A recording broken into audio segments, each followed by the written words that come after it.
বর্তমান বিএনপি নেতৃত্বাধীন সরকার ক্ষমতায় আসার পর থেকেই 12ই ফেব্রুয়ারির নির্বাচনের পর সরকার গঠন, জাতীয় সংসদের শপথ, মন্ত্রিপরিষদে তারা যখন বসলেন, একটার পর একটা ব্যর্থতা দিয়েই তাদের সরকারের যাত্রা শুরু হয়েছে।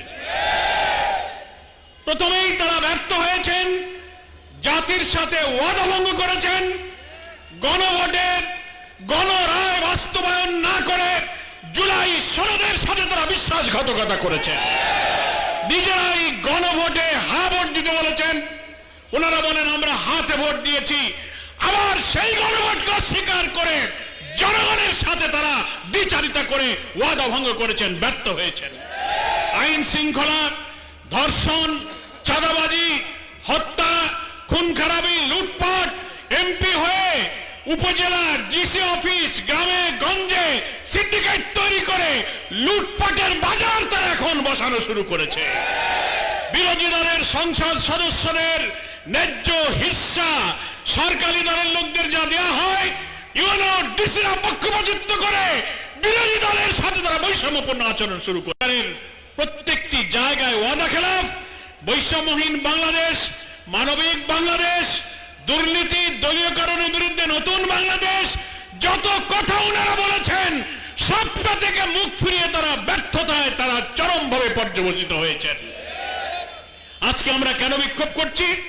গতকালকে এনার্জি রেগুলেটরি কমিশনের বৈঠক করে তাদের চেয়ারম্যান জালাল আহমদ সাহেব মানুষকে বিস্মিত করে সরকারের মন্ত্রীর দেওয়া প্রতিশ্রুতি ভঙ্গ করে তারা বিদ্যুতের অস্বাভাবিক মূল্য বাড়িয়ে দিয়েছেন।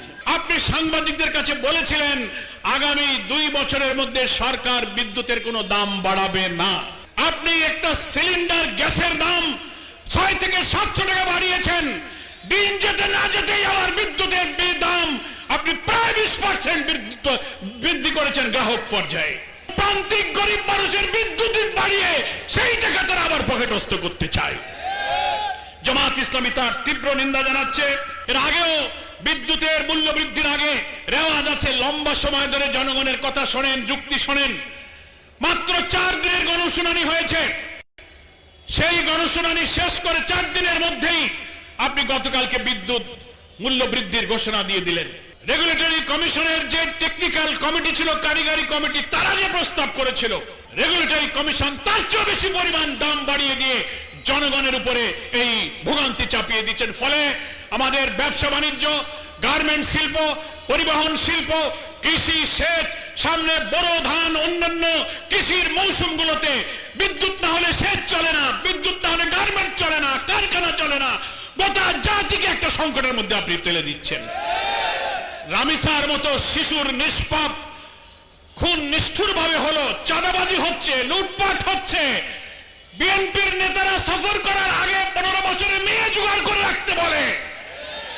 সেই দিকে দলকে সংশোধন করার কোন প্রচেষ্টা সরকারের নাই। দুর্নীতি বিদ্যুৎ ক্ষেত্রে ঠেকালেন না। ক্যাপাসিটি চার্জের নামে দলীয় লোকদের আগের থেকেই আপনি কুইক রেন্টাল পাওয়ার নানান বিদ্যুৎ কেন্দ্র বানিয়েছেন, বিদ্যুতের প্রোডাকশন নাই। চুক্তির কারণে আপনি তাদেরকে ক্যাপাসিটি চার্জ দিয়ে যাচ্ছেন। এই অর্থমন্ত্রী আমির খসরু সাহেব আইএমএফ এর শর্ত পূরণ করার জন্য বৈঠক করে আইএমএফ শর্ত দিয়েছে বিদ্যুতের দাম বাড়াও। বিশ্ব ব্যাংক আর আইএমএফ এর কাছে আমরা তো দাসখত দেইনি, আমরা তাদের গোলাম না।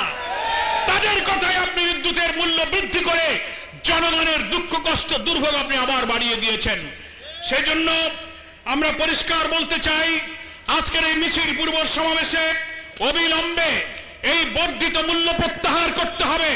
বিদ্যুৎ সেক্টরে আপনি যে দাম বৃদ্ধি করেছেন, এই গ্রাহকদের ভোগান্তি কমিয়ে বরং বিদ্যুৎ সেক্টরের সমস্ত দুর্নীতি, অনিয়ম, সিস্টেম লস, অব্যবস্থাপনা এবং হাজার হাজার কোটি টাকা প্রতি বছর যে ক্যাপাসিটি চার্জ, কি বলে, ক্যাপাসিটি চার্জের নামে আপনি যে টাকা দিচ্ছেন সব দলীয় লোকদের পকেটে যাচ্ছে, এইগুলো বন্ধ করে বিদ্যুৎ সেক্টরকে আপনি রক্ষা করুন।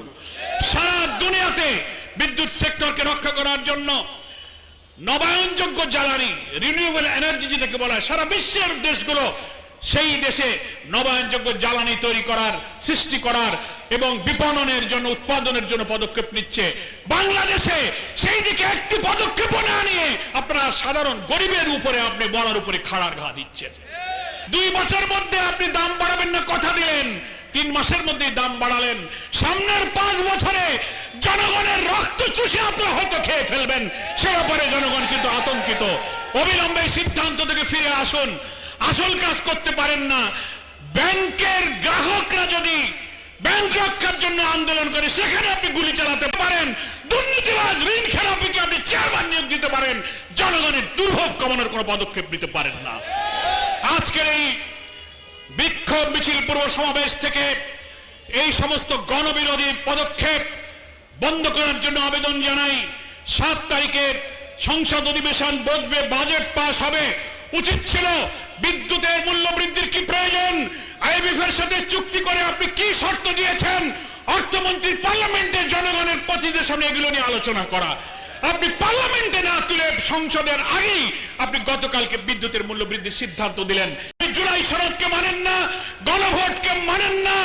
যেমনি আপনি ব্যাংক প্রতিষ্ঠার লক্ষ্যে ইসলামী ব্যাংক বাংলাদেশের অর্থনীতির চালিকা শক্তি, এশিয়ার বৃহত্তম ব্যাংক, আগে সালাম গ্রুপ লুটপাট করে খেয়েছে, এখন আপনারা তাদের ঘরে উঠে লুটপাট করতে চান, সেদিকেই মনোযোগ, জনগণের দিকে আপনার কোনো মনোযোগ নেই।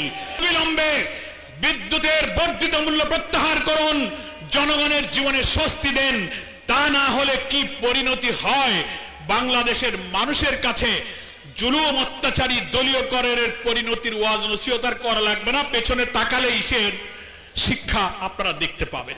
যা অবস্থা, মন্ত্রীরা যেখানেই যাইতেছেন সাধারণ জনগণ বলে ভুয়া ভুয়া ভুয়া। কি শোনেন কিনা বলেন? ওইখানে কি কোনো রাজনৈতিক দলের লোকেরা যায়? তো 3 মাস যে পারে না, পাবলিক যদি ভুয়া ভুয়া বলে, আরো সামনের দিনে কি হবে তার জন্য প্রস্তুত থাকুন। তা না হলে এই বর্ধিত মূল্য প্রত্যাহার করে যদি জনগণের জীবন মানের উন্নয়নে সাহায্য না করেন, তাহলে আপনি জনগণের রুদ্ররসে পড়ার এই চ্যালেঞ্জকে আপনাকে কিন্তু মোকাবেলা করতে হবে। সময় আছে।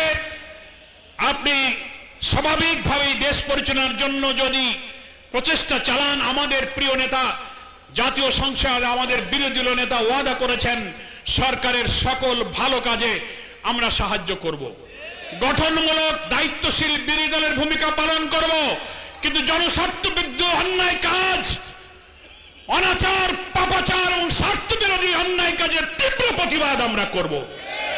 আসুন দেশ রক্ষার জন্য সকলে মিলে আমরা কাজ করি।